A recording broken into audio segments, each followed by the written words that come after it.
There's a great scene in the movie The Matrix where the Matrix is revealed for what it is.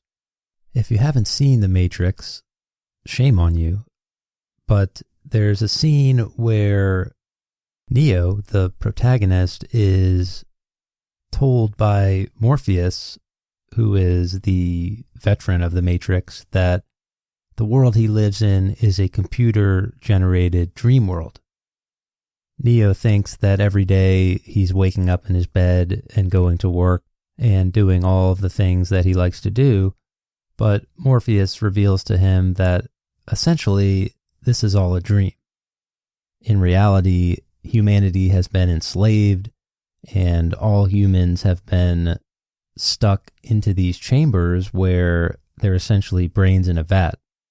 Cords and electrical signals are attached to their brains, and this gives them the illusion of having a reality living in this matrix. But in reality, the matrix is an illusion that the machines use to keep the human population in check in order to basically harvest them for food and energy.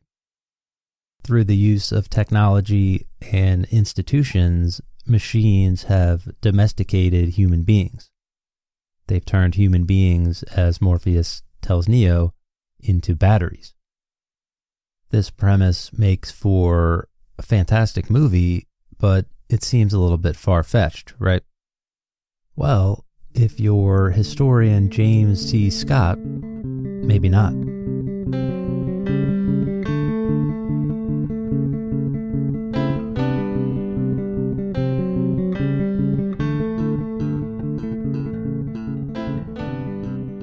As we alluded to in the intro there, historian James Scott, in his book Against the Grain, alludes to and speculates about this idea that just as human beings were domesticating and engineering the environment around them, plants, animals, rivers, etc., this domestication, this domus complex of settled society and domesticating animals and plants and agricultural labor based around grain production, just as human beings were domesticating the environment, in some ways the environment was domesticating human beings.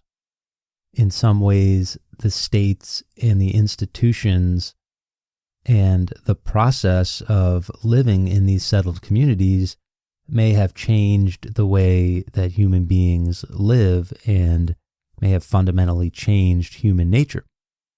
Now, before getting into the details of this, it's necessary to back up and discuss some historical context here.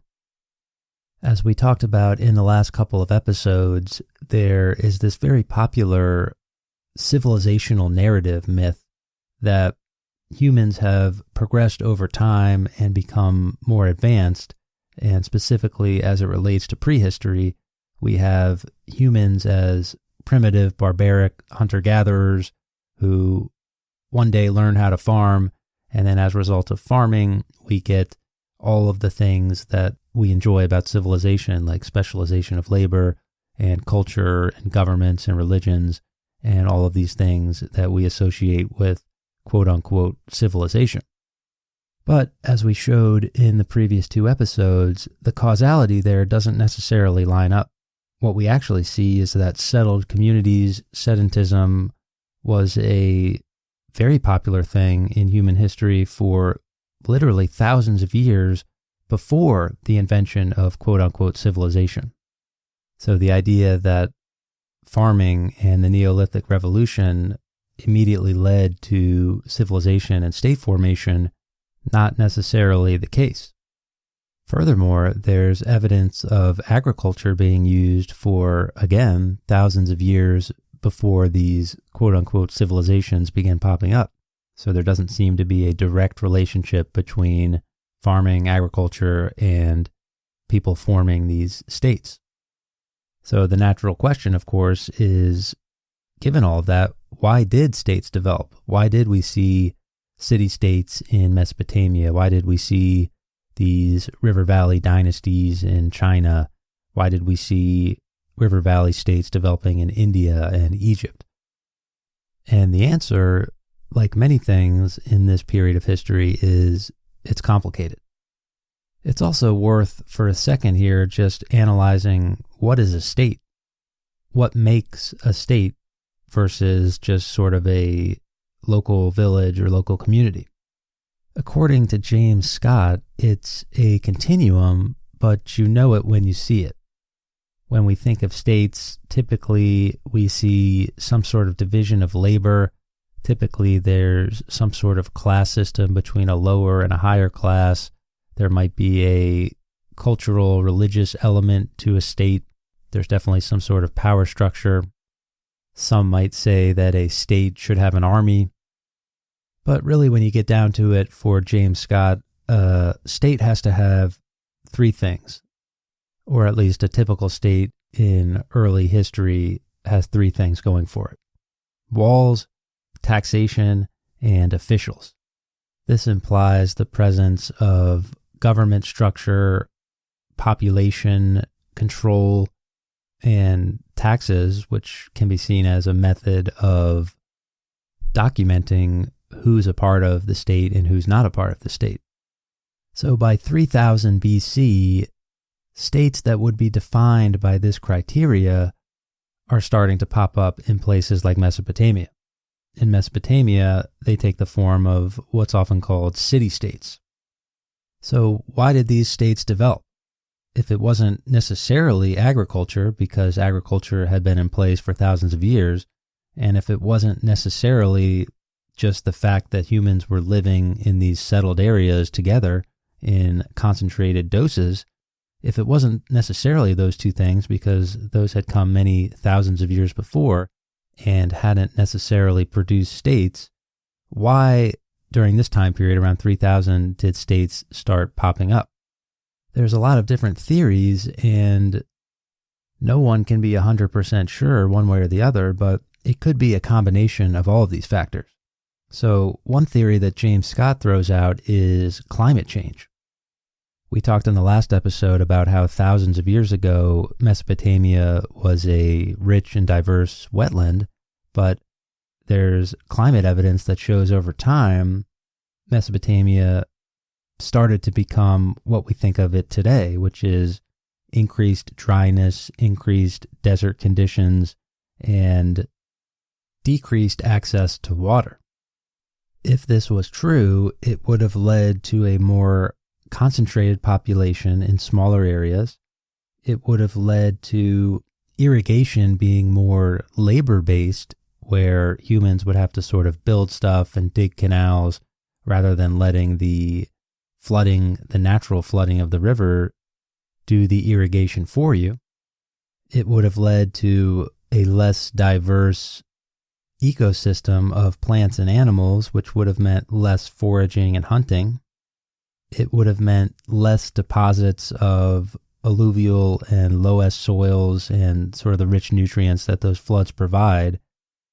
In general, there could have been a scarcity of resources as a result of this climate change, and it could have led local populations to, in a way, kind of congeal, and you would have these different areas, these different city-states fighting over land that could be farmed, or land that could be used for trade, or land that could be used to subsist.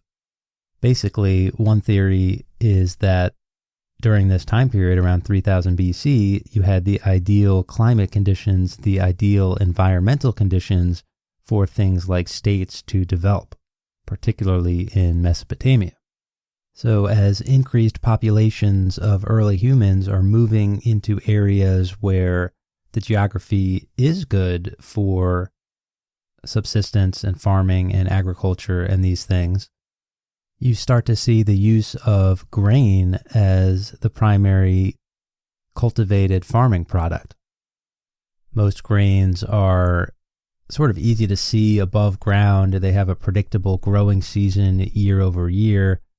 They're easy to confiscate, easy and efficient to tax in terms of being storable, visible, dividable, easily distributed. Grains are easy to transport in bulk. And you can start to see why early states would have relied on grain more so than perhaps other crops. James Scott makes the effort to point out that the quote-unquote barbarians were essentially defined by not using grain.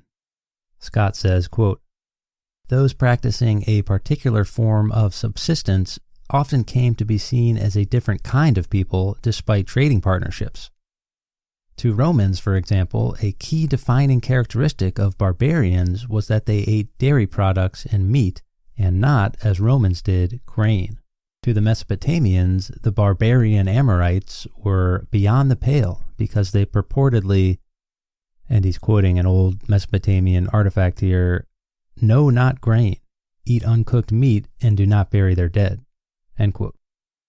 So although farming and agriculture of grains did not necessarily directly lead to the formation of states, it seems like most of the states that were in existence in early humanity relied almost exclusively on grain as a food staple. Whereas people who lived outside of these sort of river valley states, quote unquote barbarians, almost exclusively didn't farm grain. Another development that potentially led to the development of states was the development of walls. Walls are always a fascinating subject because they have this sort of in and out dynamic to them. Most people probably think of a wall as a way to keep people out, and in some sense that could have been part of the early rationale behind walls, but James Scott argues that potentially the reason walls were created in early states was less about keeping people out and more about keeping people in. The traditional civilizational narrative would probably take the first viewpoint of walls, where you have this idea of a social contract where the lower classes, the farmers, are working the fields and providing the food for the city-state in return for protection. There's kind of this social contract, early form of social contract going on, and most people, if you believe the civilizational narrative, sort of take this view of walls, where it's about protecting the people inside, and in exchange for that, those people work, they serve the community, they serve the state. But James C. Scott doesn't buy it. He says, quote, "But the matter is more complicated. Just as a farmer may have to defend his crops against human and non-human predators, so state elites have an overwhelming interest in safeguarding the sinews of their own power, a cultivating population and its grain stores, its privileges and wealth, and its political and ritual powers. As Owen Lattimore and others have observed for the Great Wall of China, they were built quite as much to keep Chinese tax-paying cultivators inside as to keep the barbarians outside. City walls were thus intended to keep the essentials of state preservation inside." End quote. Scott goes on to say that walls, specifically in Mesopotamia, potentially, quote, "were erected either to contain mobile populations fleeing state control or to defend against those who had been forcibly expelled. It was, in any event, intended to define the limits of political control." End quote. So far, we've been analyzing why states began developing around the year 3000 BC. We talked about climate change and how that might have created environmental and geographic conditions that were conducive to states forming. We talked about how grain and the development of domesticating plants and animals, specifically grain, makes it easier for states to thrive and develop. We talked about walls making things easier. But speaking of political control, James Scott argues that maybe the most important thing for state control is writing. It's interesting that we see very early forms of writing begin popping up around 3200 BC, 3100 BC, and very, very shortly after that, we start seeing what we would recognize as states. Not necessarily causation there, but certainly an interesting correlation, and Scott would argue that in many ways, writing is the eyes of the state. This is how governments document who, when, where, why. This is how states collect taxes. It can be used for bookkeeping, accounting, census type of stuff. And this is what early writing was used for. We often think of early writing like the Epic of Gilgamesh or some of these early origin, creation, religion type stories. And we think of the benefits that writing has provided for culture and entertainment and all these things. But the reality was writing in its earliest form, based on the evidence that we're looking at archaeologically, was used almost exclusively as a tool for the state. It was used to document who lived where. It was used to bookkeep, account. There's clearly a link between writing and the state using that writing as a tool for its own benefits. The reason, according to Scott at least, that this makes sense is because for these early states that were developing, the most important thing you could have was population. People were the health of the state. People were needed to do the farming. People were needed to provide the food. People were needed to fight the wars. So the only way to document and record who you have, where you have them, and why you have them, and of course, how much taxes they're paying, is through writing. Writing was used for land surveys, taxes, recording population, determining differences between different populations, analyzing how much grain was in a certain area and predicting how much grain would be produced per harvest and therefore predicting what taxes were going to be necessary. James Scott says, quote, "The creation and imposition of a written code throughout the city-states replaced vernacular judgments and was itself a distance-demolishing technology that held sway throughout the small realm. Labor standards were developed for such tasks as plowing, harrowing, or sowing. Something like work points were created, showing credits and debits in work assignments. Standards of classification and quality were specified for fish, oil, and textiles, which were differentiated by weight and mesh. Livestock, slaves, and laborers were classified by gender and age. In embryonic form, the vital statistics of an appropriating state aiming to extract as much value as possible from its land and people is already in evidence." End quote. Scott goes on to seemingly show that literacy across the early human realm tends to go down when there's not a state. So the quote-unquote barbarians who didn't live in these river valley states tended to have less literacy.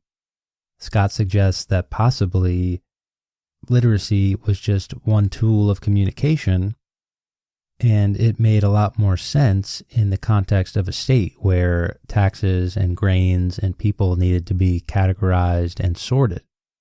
In the context of a more nomadic pastoral lifestyle, writing makes less sense and was therefore used less.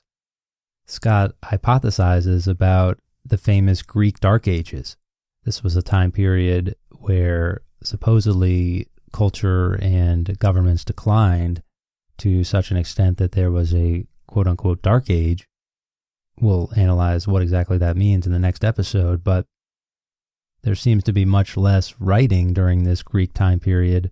But on the other hand, you start getting this oral tradition, this oral culture, and you do get these oral masterpieces like the Odyssey and the Iliad. Going back to our original question here, which was why did these states develop? Why did quote-unquote civilization develop? It seems like there might have been this combination of all these different factors. Climate change, environmental changes, population concentration, the development of writing techniques and walls, and then, of course, the increased use of grain as the primary agriculture food product that, of course, could be easily taxed and stored and the basis for much of the state's power.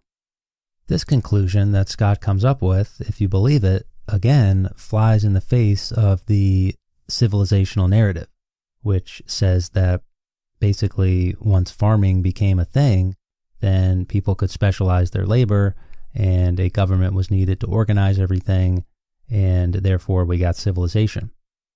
Again, Scott sees it as more of a continuum where you have all of these different conditions interacting with each other and being changed as a result of each other, and you have human beings sort of creating this domestication complex that has intended and unintended consequences for the entire species. And the reality was, according to Scott, that it's better to think of the formation of these early states as not necessarily linear. States rose and fell at a pace that in the modern day we would be alarmed by. Different areas of the world could fall into being states or fall out of being states depending on the environmental and social conditions around them. And even people themselves in the same lifetime could be part of, quote unquote, a state and not part of a state.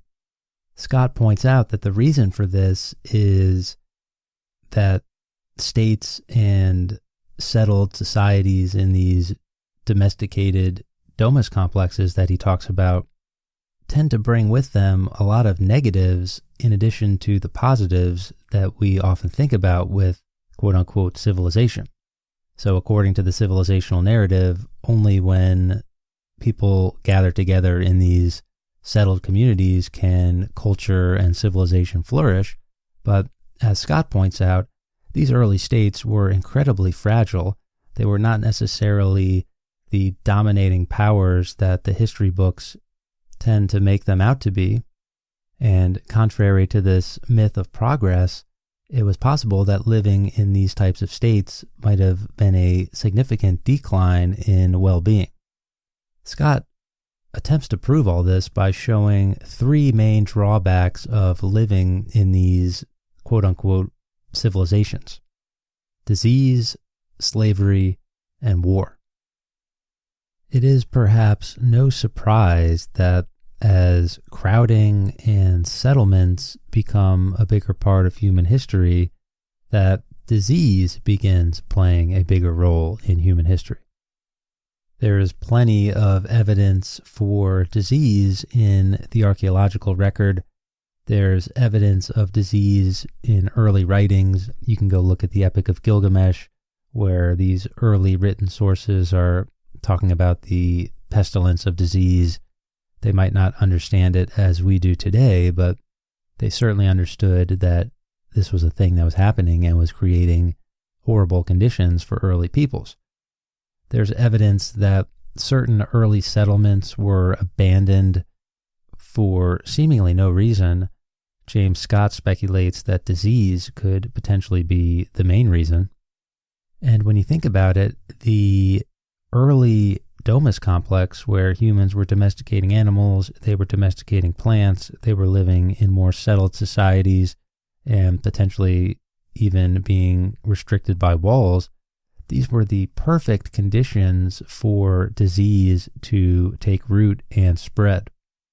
James Scott points out that disease, at its most basic level, works as a combination of two things: crowding and dispersal.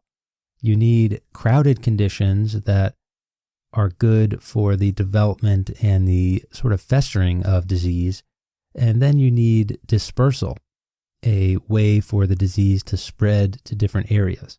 So a good way to think of it might be the World War I and the 1918 Spanish influenza, where you had, in some cases, soldiers developing diseases in these horrible crowded trenches, and then because World War I was a global conflict, the movement of peoples and supplies and materials from place to place, really all over the world, could facilitate the spread of that disease.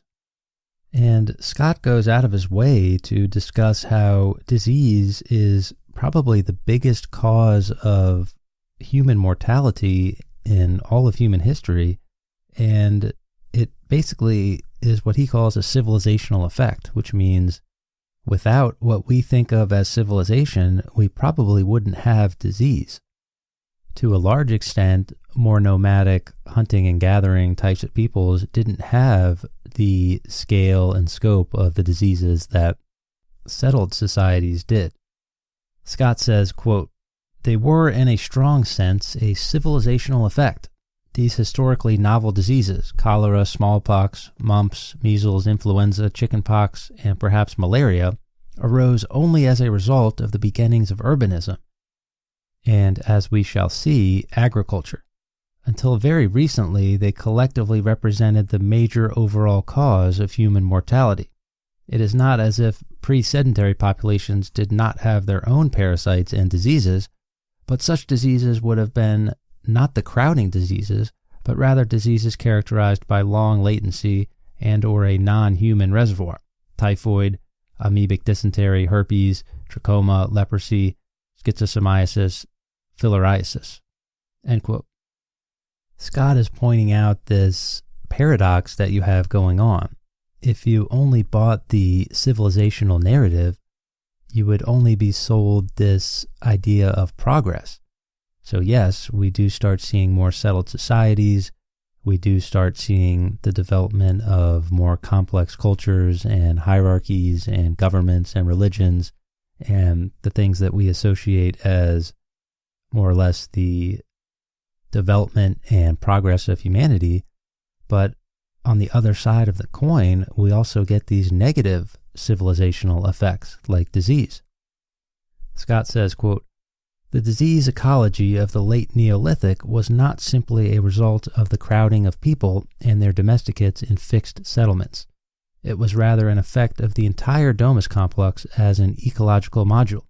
The clearing of the land for agriculture and the grazing of the new domesticates created an entirely new landscape and an entirely new ecological niche with more sunlight, more exposed soils, into which new suits of flora, fauna, insects, and microorganisms moved as the previous ecological pattern was disturbed.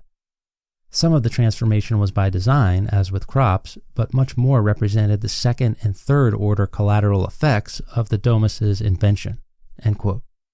So by creating this domus complex where plants, animals, humans, and microorganisms are now living in close proximity in permanent relationship with each other, humans unintentionally created these unintended side effects. Early humans probably didn't realize that animals were carrying so many of the diseases that humans could also catch, and in close proximity, this made the whole domesticated complex very dangerous from a disease perspective. Feces from both animals and humans remained a factor in settled societies in ways that they weren't necessarily a disease factor in more migratory and nomadic communities because those feces would be left behind. Furthermore, bringing animals intentionally into homes, into yards, into cities and communities brings with them a whole host of previously uninteracted with microorganisms and vectors for diseases, including viruses. Scott spends some time discussing this movement of disease from animals to humans, and in a way that only he can, he makes you think about it from a different perspective. He says, quote, "What was occurring was the first massive surge of pathogens across the species barrier, establishing an entirely new epidemiological order. The narrative of this breach is naturally told from the horrified perspective of Homo sapiens. It cannot have been any less melancholy from the perspective of, say, the goat or sheep that, after all, did not volunteer to enter the domus. I leave it to the reader to imagine how a precocious, all-knowing goat might narrate the history of disease transmission in the Neolithic." End quote. He doesn't dwell too much on that point, but you get the sense reading the book that the author does feel bad for these animals that were brought into the domestication complex. Ultimately, it was humans who created the conditions of disease that they were suffering from just as much as humans. And of course, everybody knows where this story is going for domesticated animals over the course of the civilizational quote-unquote progress that the civilizational narrative teaches. It certainly would be interesting to read a history of domesticated animals from their point of view. But that's a story for another day. Survival of the fittest, I guess. At any rate, you can apply the same logic of disease that was applying to animals to plants. Plants, in the same way, can be vectors and breeding grounds for disease, and particularly domesticated crops can be breeding grounds for disease, because once again, humans are domesticating them and engineering them in such a way as to maximize crop yield, not necessarily maximizing for diversity and strength against disease. Combine these elements of disease with the fact that the diet of people in sedentary communities was probably not as healthy as the diet of hunters and gatherers, and you have a recipe for disease and weakness in these communities, and that might explain why so many of these early states were fragile. Scott summarizes the idea of disease and fragility in the early development of states by saying, quote, "The domus was at the same time a veritable feast and a pilgrimage site for uninvited commensals and pests, large and small, down to the smallest viruses. Its very concentration and simplicity made it uniquely vulnerable to collapse. Late Neolithic agriculture was the first of many steps in the development of special techniques for maximizing the production of a small number of preferred plant and animal species. An illness of crops, livestock, or people, a drought, excessive rains, plague of locusts, rats, or birds could bring the whole edifice down in the blink of an eye. Based on a narrow food web, Neolithic agriculture was far more productive in a concentrated way, but also far more fragile than hunting and gathering or even shifting cultivation, which combined mobility with a reliance on a diversity of foods. How, despite its fragility, the domus module of fixed-field agriculture became a hegemonic agroecological and demographic bulldozer that transformed much of the world in its image is something of a miracle." End quote. As we mentioned earlier, it's important to understand that for these early states, population was really the primary source of wealth. It makes sense because this is where the taxes and the food and the labor could come from. A couple of things result from this. One of the things you notice is if you look at the laws of early states, stuff like Hammurabi's Code, things like this, what you see is that oftentimes there's laws that prevent people from leaving. A lot of these laws apply to slaves and slavery, which we'll get into in a second, but in some ways to the common folk as well. When wars were fought in early Mesopotamia, they were rarely fought over territory. A lot of times they weren't even fought between bigger powers in the region having sort of regional epic power struggles like we might think of wars today. What they were fought over mostly was people. A lot of times it was essentially wars fought for slaves or wars by bigger states to control less powerful nearby local populations to use them as a food source and a taxing source. Ultimately, slavery was not something that was invented by states and governments, but it was something that was scaled up by states and governments during this time period as a means of population control. There's no doubt that slavery was all over the place in the ancient world. Even as late as 1800, James Scott claims that 75% of the world population was in bondage. Early states used slavery in a number of different ways, and states had a huge impact on the local and really the global economy, as much as you can say global economy in that time period. Slaves could be forced to work in the fields or in textile factories. You could have debt slaves. You could have household slaves, slaves that were forced to work on labor projects. But it seems that early states mostly used slavery as a way to control, again, the grain supply and population. James Scott makes a reference to Greek slavery with Athens and Sparta, but he says this sort of blueprint applies to the ancient world as well. He says, quote, "Slaves represented a clear majority, perhaps as much as 2/3 of Athenian society, and the institution was taken completely for granted. The issue of abolition never arose. As Aristotle held, some people, owing to a lack of rational faculties, are by nature slaves and are best used, as draft animals are, as tools. In Sparta, slaves represented an even larger portion of the population. The difference, to which we shall return later, was that while most slaves in Athens were war captives from non-Greek speaking peoples, Sparta's slaves were largely helots, indigenous cultivators conquered in place by Sparta and made to work and produce communally for free Spartans. In this model, the appropriation of an existing sedentary grain complex by militarized state builders is far from explicit." End quote. Again, you could have all different variety of slaves in the ancient world, from debt slaves to household slaves to slaves working on labor projects. You could also have prisoners of war and captives from military operations, women and children as well. But a lot of times, the best way to think about it is the way that the ancient Spartans used their helots, which were basically a community of slaves that worked the fields and did labor for the free Spartans.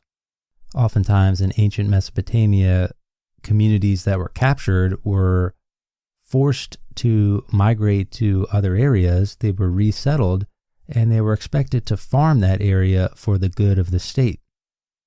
Throughout this process, life could be pretty crappy. There's plenty of evidence in the archaeological record that suggests that slaves were often in chains. They were subdued, they were beaten, many tried to escape. Just the fact that those laws we talked about in Hammurabi's Code, where there's entire sections of laws that say aiding an escaped slave is essentially a death sentence, that shows that many slaves were trying to escape. But on the other hand, many didn't escape or couldn't escape, and they were resettled into these areas where they were expected to produce food for the Domus complex. For the state overall, there was a couple of benefits. The slaves were doing tough work that the lower classes probably didn't want to do, and that tough work was necessary. Mining, logging, digging trenches, farming tough fields, etc. In some cases, these slaves who were resettled and remigrated may have had opportunities to assimilate into or marry into the community, or have their descendants assimilate into society over the course of generations, and thus become part of the state. In other cases, this doesn't appear to be the case, but either way, Scott is arguing here that what you're seeing, in a sense, is the domestication of people. Bring people in, put them to work, and eventually they might just say, if we can't beat them, join them. In this ancient world where slavery was rampant, disease was potentially also rampant, and population was the wealth of the state, it makes sense that wars were often fought in order to replenish population because of disease, because of slavery, because of people attempting to flee this pretty dreary situation going on with these early states. And this is what James C. Scott calls booty capitalism. He defines these as wars that are often fought for loot and slaves and labor rather than territory. So somewhere along the line, slavery became a key part of power dynamics within a state, labor dynamics, war dynamics, wealth, court prestige. All of the things we associate with the state are entangled in many ways with slavery and war. It's worth mentioning that among ancient historians, there's a lot of debate as to what qualifies as a slave. Is a slave only someone who's in chains and being beaten and forced to do hard labor? Is that Spartan helot style of overcoming a population and forcing them to do labor and farm, but otherwise leaving them to themselves for the most part? Does that count as slavery? What about concubines and sex slaves, these types of things? Child labor, slaves marrying into free families. There's a lot of debate as to what qualifies as a slave and what doesn't. Debt slavery, another area where the lines are kind of murky. Furthermore, if you buy the whole Spartan helot style of slavery, a lot of slaves might have been on the more or less periphery of civilization. It wouldn't have been in big cities or local areas. Oftentimes it would have been on the periphery of a city-state, and in some ways might have been invisible to the archaeological record as well as to many of the people living in these states.